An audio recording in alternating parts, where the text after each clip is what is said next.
নমস্কার বন্ধুগণ, আজ আমি গোপাল ভক্ত সংঘের থেকে ভেজ মোমো তৈরি করছি। আমি মোমো করব এখন। ময়াম দিয়ে ময়দাটাকে আমি মেখে নিচ্ছি। আমি বাঁধাকপি, গাজর, বিনস একটু ভাপ দিয়ে নিয়েছি, আর সয়াবিনটা জলে একটু ভিজিয়ে ওটাকে একটু গ্রেট করে নিয়েছি।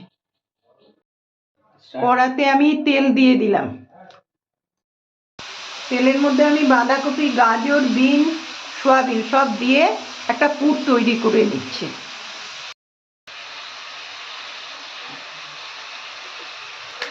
নুন দিয়ে দিলাম। এবার আমি একটু হলুদ দিয়ে দিচ্ছি। এর মধ্যে আমি একটু লঙ্কার গুঁড়ো, অল্প একটু জিরের গুঁড়ো আর একটু ধনের গুঁড়ো দিয়ে দিলাম। এবার আমি নেড়ে নেড়ে এটাকে একটা পুর তৈরি করে নেব। সামান্য একটু মিষ্টি দিয়ে দেবো।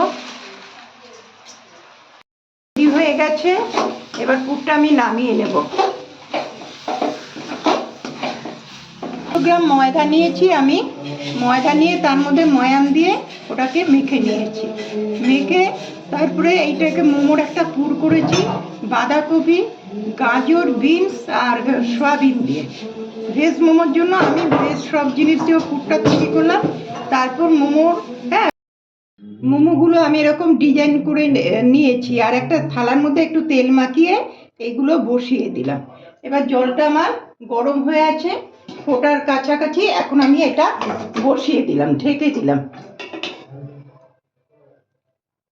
ভেজ মোমোটা কমপ্লিট, একদম ভাপে সেদ্ধ হয়ে আছে। এটা এখন আমি নামিয়ে নেব। আপনারা বাড়িতে এইভাবেও করতে পারেন।